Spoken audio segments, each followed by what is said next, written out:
Welcome one and all. This video today features horrifying and truly creepy gym stories. Anytime you're at the gym, day or night. Have you ever worked out alone at night in a gym?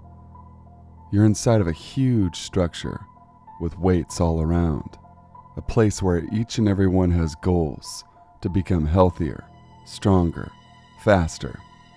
But have you ever thought what it would be like if you were all alone? The lights go out. You hear a noise. What would you do?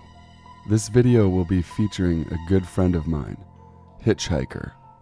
I will leave a link to his channel in the description box below at the end of the video. I'm truly honored to work with this guy, and I know you guys will enjoy everything he offers. So sit back, relax, stay sinful.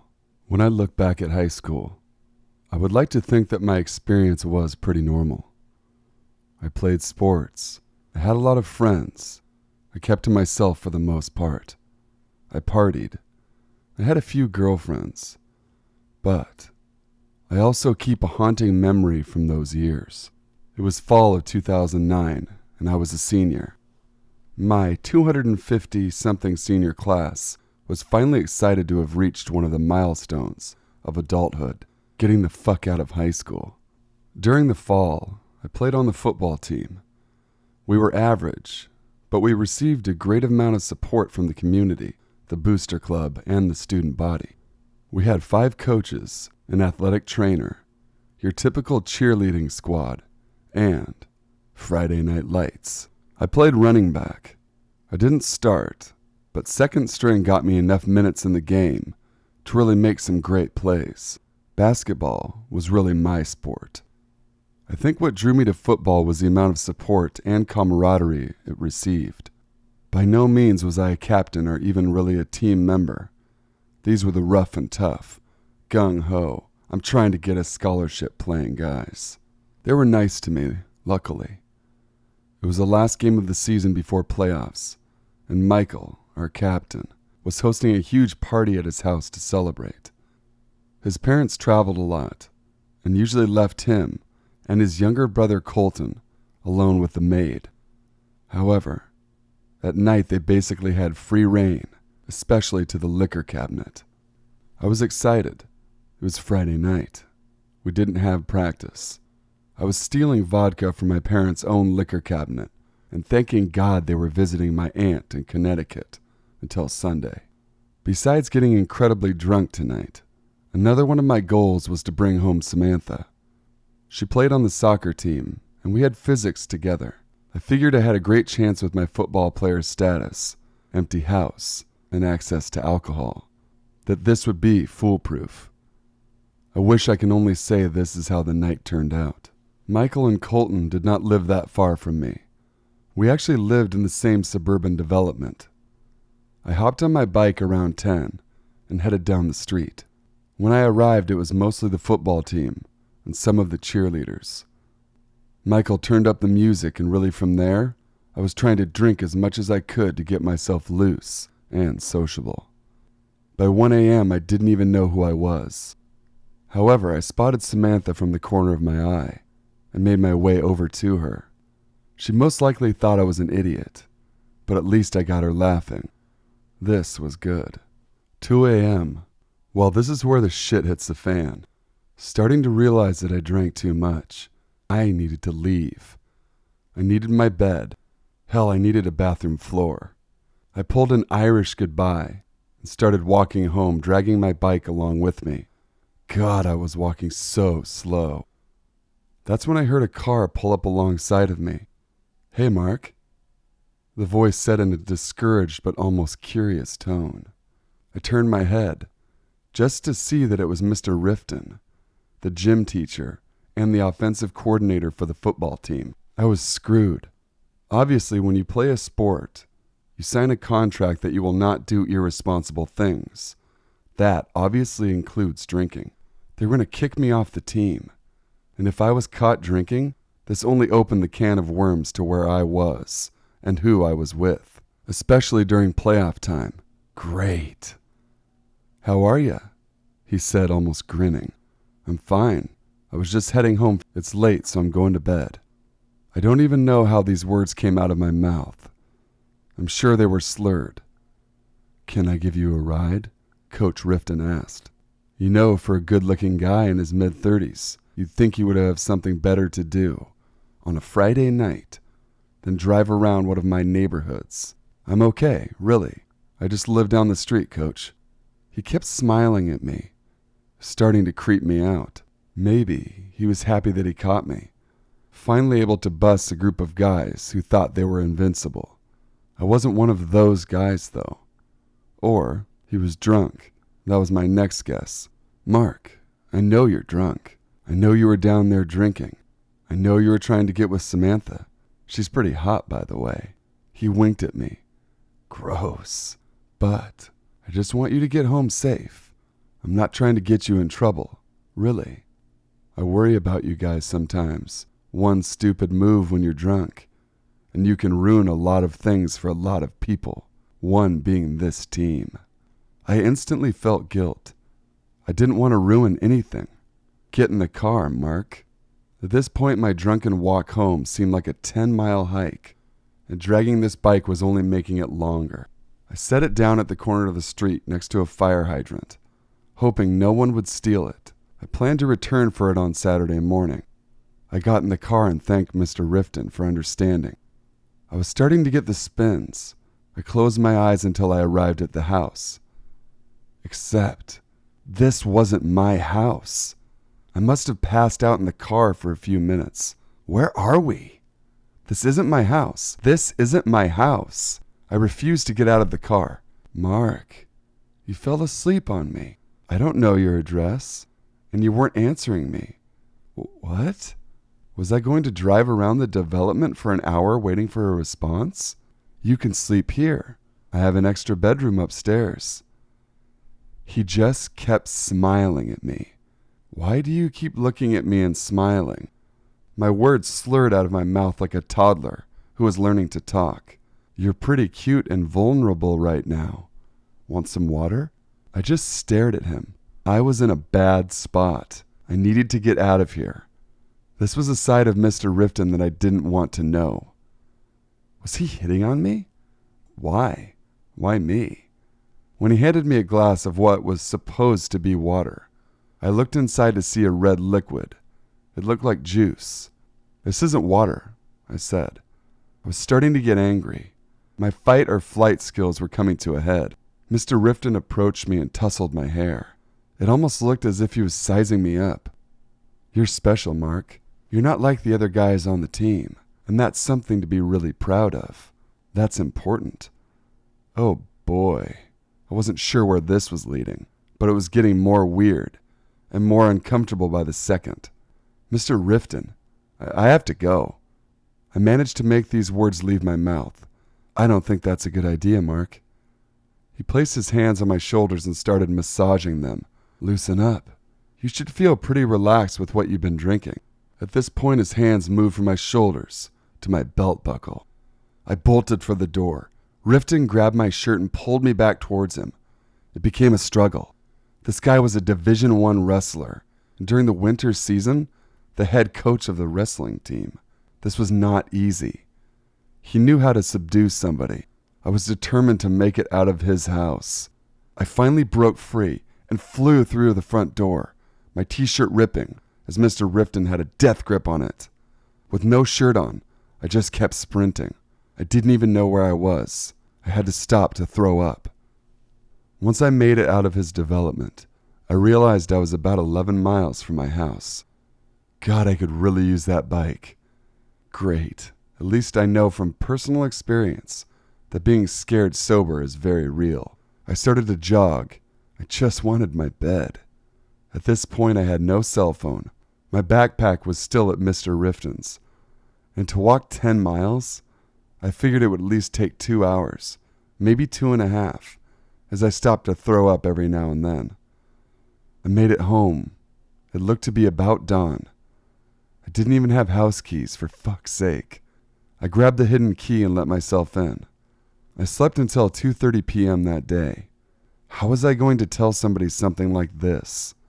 I still needed to return to get my bike. When I got to it, I saw my backpack there. Everything was inside it. My cell phone, my keys, leftover alcohol that almost made me puke by looking at it, and a note from Mr. Rifton. Mark, I'm sorry about what happened last night. I hope you're okay. You're a sweet boy.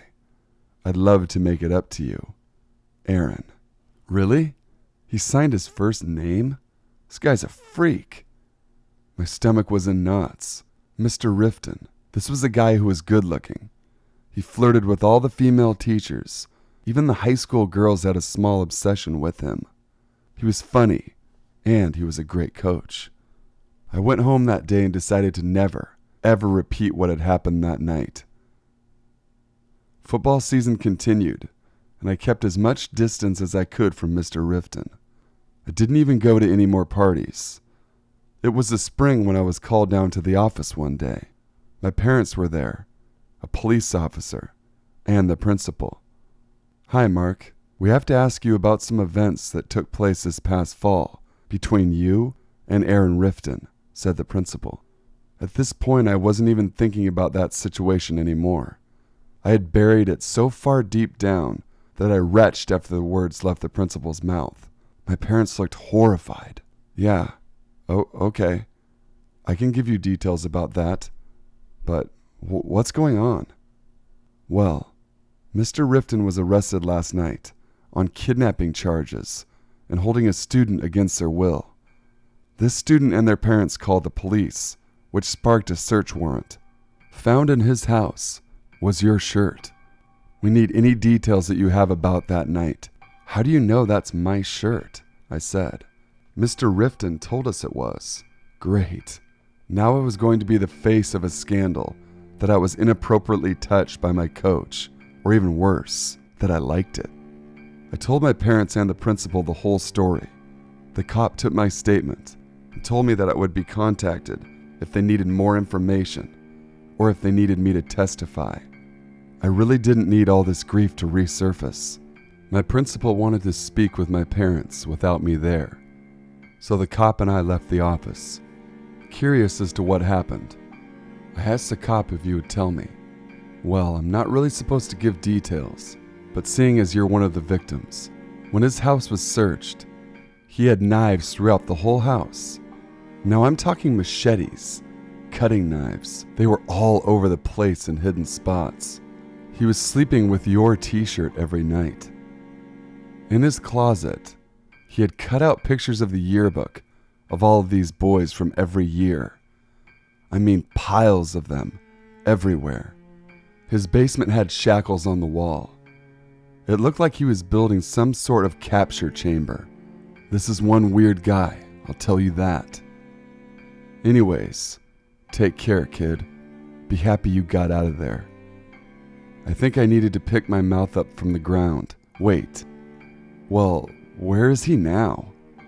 He's in a holding cell at the jail in Rexford. This was the town over. He'll probably be released, however. It's not like he killed someone or anything. The last thing this cop said will always haunt me. I don't know if Coach Rifton will ever be able to get another teaching job, but he's still out there, living, preying on the innocent. And I hope I never run into him, because I'm sure wherever he is, he has a finished basement where someone will never, ever see the light of day again.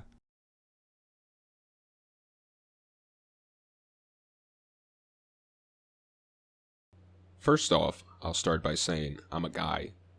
Part of this happened secondhand by a female student I knew well. When I was in 6th grade, we had a split 6th-7th grade class at my middle school. One of the 7th grade students, a tall, red-haired girl, was quite physically mature for her age. She was constantly harassed by the other guys in the class, to the point of having her handbag stolen in the schoolyard so people could see her running in her short pink skirt. But we were all the same age at least. On the other hand, early on in the school year, our big hulking gym teacher, probably of Greek or Balkan origins, started acting funny around the redhead. He would always conveniently call on her for demonstration and physically help her with the technique. This happened with no other student. Nothing untoward at all, and it happened in front of the whole class, but it was odd.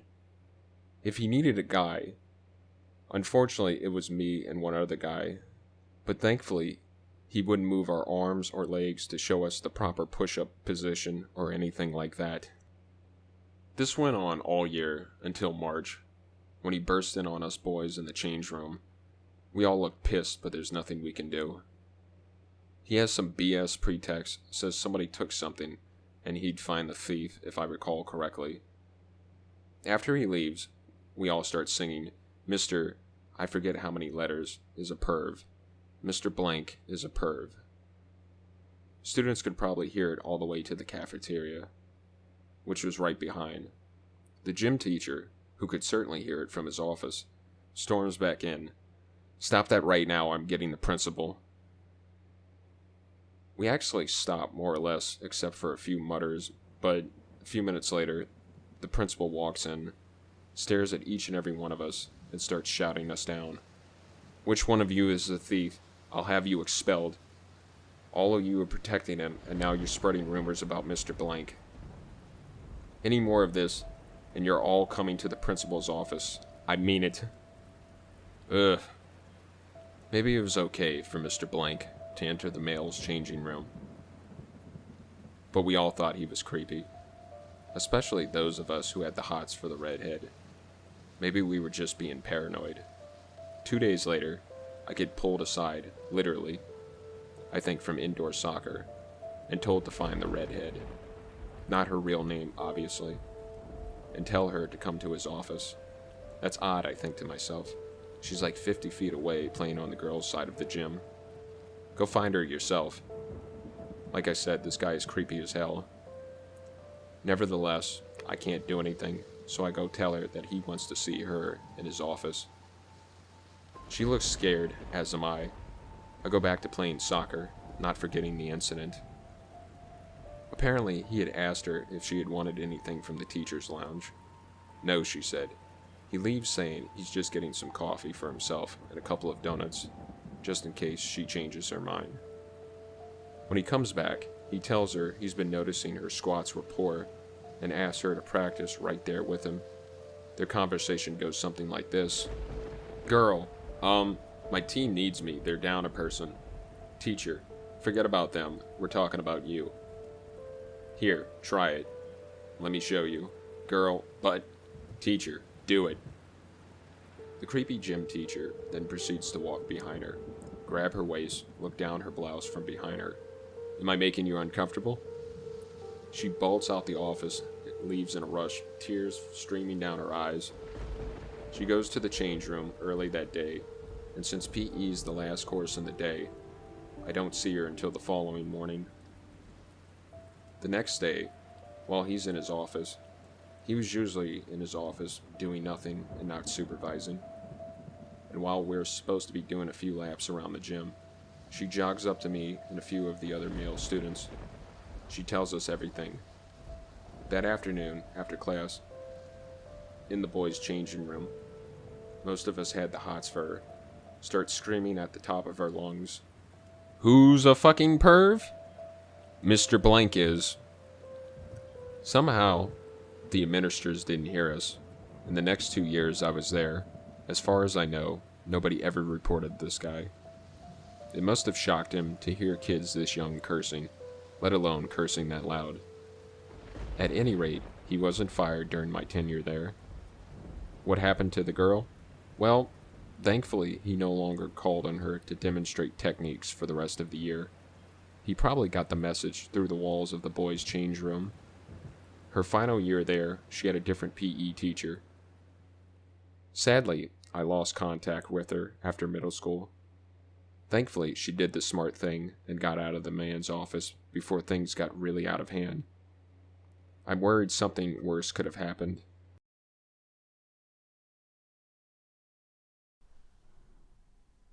When I was in grade 10, age 15, halfway through the year I switched from public to online school due to anxiety issues. For my PE, my mom signed me up to a gym pretty close to our house.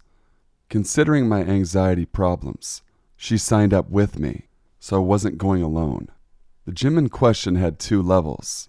Upstairs was women only, and downstairs was both men and women. The upstairs wasn't as big and didn't have the same equipment. So for the first 40 minutes or so, my mom and I would be upstairs. Then we would go downstairs to finish. About 2 or 3 weeks into going to the gym, whenever we went downstairs, this older, I'd say about 60 or so man, started to stare at me. A thing about me is that I'm pretty oblivious and naive. I don't know what I thought he was staring at me for, but I took it as normal and just awkwardly smiled at him anytime I accidentally made eye contact. It was only when we walked down the stairs. Anyway, since he was near the treadmills and the area we used past that. One day, however, when we went down and walked over to the weights area, he followed us. My mom gave me a good glare since he was staring at me, but he didn't seem to notice. While we started to do our thing, he just stood there, watching, not even pretending to lift his own weights. My mom gave him a good glare since he was staring at me, but he didn't seem to notice. At that time, even regular interactions with people made me uncomfortable, so you can imagine how a man much larger and older than me, straight out staring at me felt.